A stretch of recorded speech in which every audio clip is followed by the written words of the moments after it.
Arthur Schopenhauer nasceu em Danzig no dia 22 de fevereiro de 1788. Ele morreu em Frankfurt no dia 21 de setembro de 1860. Foi um filósofo alemão do século XIX, que foi conhecido pela sua principal obra, O Mundo como Vontade e Repreensão, em que caracteriza o mundo fenomenal como produto de uma cega, insaciável e maligna vontade metafísica. A partir do idealismo transcendental de Immanuel Kant, Schopenhauer desenvolveu um sistema metafísico, ateu e ético que tem sido descrito como uma manifestação exemplar de um pessimismo filósofo. Schopenhauer foi o filósofo que introduziu o pensamento indiano e alguns dos conceitos budistas na metafísica alemã. Foi fortemente influenciado pela leitura das Upanishads, que foram traduzidas pela primeira vez para o latim por Abraham Heinrich Antkel du Perron no início do século XIX. Schopenhauer acreditava que o amor era uma das metas da vida. Mas ele não acreditava que amor e felicidade tinham alguma coisa a ver entre si. Era apenas a vontade cega e irracional que todos os seres têm de se reproduzirem, dando assim continuidade à vida e, por conseguinte, ao sofrimento. A sensação de felicidade que o amor traz é apenas o interrompimento temporário do querer, a fuga de uma dor imposta pela vontade. Para Schopenhauer, somente o sofrimento é positivo, pois se faz sentir com facilidade, enquanto que aquilo ao qual chamamos felicidade é negativo, pois é a mera interrupção momentânea da dor ou tédio, sendo estes últimos a condição inerente à existência. Bem, as ideias do Schopenhauer, elas consistiam em uma coletânea de pensamentos que são ditos por muitas pessoas como pessimistas. E esses pensamentos eles dizem respeito à vida humana. Segundo o filósofo, a vida humana ela é regida pela vontade. A vontade é tipo uma espécie de Deus que está presente em todos os humanos sem nenhuma exceção. Ou seja, eu, você, todas as pessoas, nós temos a vontade em nossos corpos. E essa vontade, ela tá sempre presente no ser humano, e essa vontade ela é responsável por a gente nunca estar satisfeito com aquilo que a gente meio que tem. Ela é responsável por a gente sempre querer mais, sempre querer ir além, só que isso faz com que o ser humano ele não consiga ficar nunca satisfeito com uma única coisa, e isso acaba levando ao sofrimento. Então Schopenhauer ele diz que basicamente a vontade é o motivo do sofrimento. O Schopenhauer ele começa a pensar um pouco e ele começa a pensar que a substância primordial, né, a substância primordial que é a vontade, ela tá em todos os seres do mundo. Todos os seres têm isso, e não só o homem. Então por isso ele diz que a vontade, ela não é só a essência do homem, mas sim do mundo inteiro. O Schopenhauer ele procura uma forma de libertação dessa vontade. Ele tenta fazer com que ache uma solução para você conseguir se libertar dessa vontade e conseguir, no caso, ter uma vida mais feliz. Se baseia bastante em escritos budistas na filosofia oriental. E essa filosofia oriental e os escritos budistas, eles dizem que a única forma de se libertar da vontade é a renúncia de todos os desejos. E isso vai resultar no nirvana. Também é bom a gente acrescentar aqui que Schopenhauer ele identifica esse mecanismo de libertação da vontade no cristianismo. Ele fala que o cristianismo puro ele também tem essa questão da libertação da vontade, por mais que toda a filosofia dele seja meio cética, meio ateísta. Ele também defende que no cristianismo tem também como você se libertar da vontade. E ele fala que justamente você percebe que tem muito mais como referência o budismo. Ponto de partida do pensamento do Schopenhauer, ele tá na filosofia kantiana, ou seja, do Immanuel Kant. O Immanuel Kant, ele estabeleceu uma distinção entre os fenômenos e a coisa em si. A coisa em si ele chamou de noumenon, isso é, que é o que aparece, o que existiria, né? É o diferenciando, né? O que aparece pra gente e o que existiria em si mesmo. A coisa em si, ela não poderia, segundo Kant, ser objeto de um conhecimento científico. Ou seja, ela não pode ser algo, tipo, que você conhece através da ciência. Você não consegue explicar isso por meio da ciência. Mas a metafísica clássica, ela falava que você podia estudar isso por meio da ciência. Só que o Kant, ele fala, não, você não pode estudar as coisas em si por meio da ciência. a ciência, ela se restringia ao mundo dos fenômenos, e ela é constituída pelas formas a priori da sensibilidade, que são o espaço e o tempo.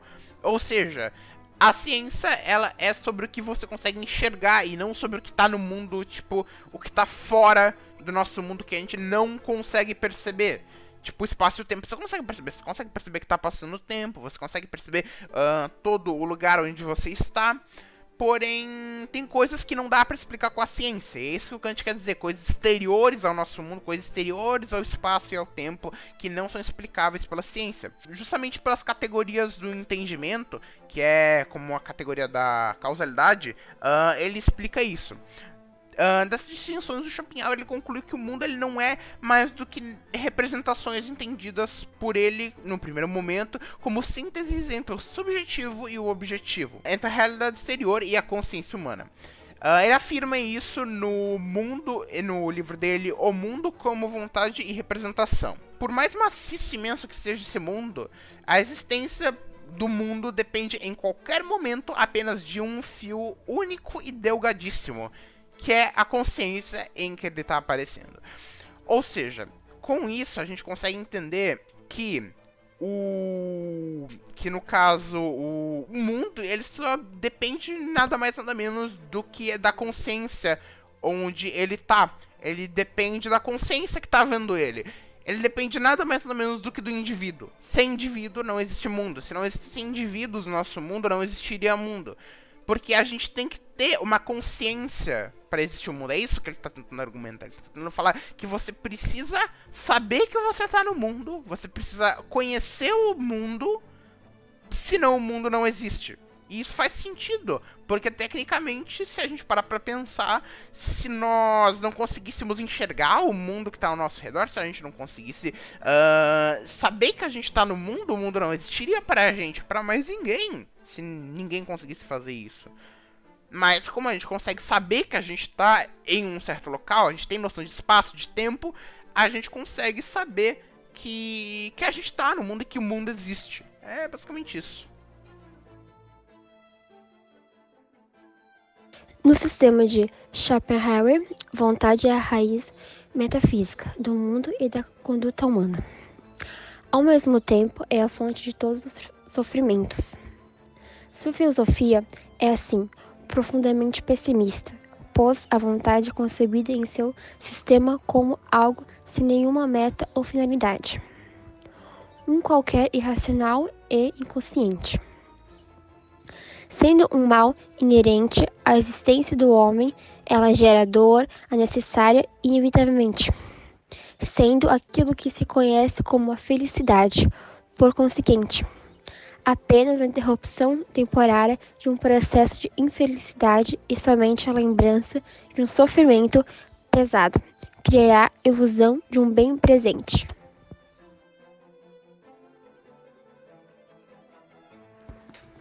Mas apesar de todo o seu profundo realismo pessimista, a filosofia de Schopenhauer aponta algumas vias para a suspensão da dor. Num primeiro momento, o caminho para a suspensão da dor encontra-se na contemplação artística. A contemplação desinteressada das ideias seria um ato da intuição artística e permitiria a contemplação da vontade em si mesma, o que, por sua vez, conduziria ao domínio da própria vontade. Na arte, a relação entre a vontade e a representação inverte-se. A inteligência passa a ser uma posição superior e assiste à história de sua própria vontade. Em outros termos, a inteligência deixa de ser atriz para ser espectadora. A atividade artística relevaria as ideias eternas através de diversos graus, passando sucessivamente pela arquitetura, escultura, pintura, poesia lírica, poesia trágica e, finalmente, a música. Em Schopenhauer, pela primeira vez na história da filosofia, a música ocupa o primeiro lugar entre todas as artes. Liberta de toda referência específica aos diversos objetos da vontade, a música poderia exprimir a vontade em uma essência geral e indiferenciada, constituindo um meio capaz de propor a libertação do homem, em face dos diferentes aspectos assumidos pela vontade. A libertação proporciona pela arte, segundo Schopenhauer, não é contudo total e completa. A arte significa apenas um distanciamento relativamente passageiro e não a supressão da vontade. Para que atinja a libertação, é necessário que o homem ascenda ao nível de conduta ascética, a qual representa uma etapa superior no processo de superação das dores do mundo. Conceito para Schopenhauer, a mais completa forma de salvação para o homem somente pode ser encontrada na renúncia quietista ao mundo e a todas as suas solicitações, na mortificação dos instintos, na autoanulação da vontade e na fuga para o nada.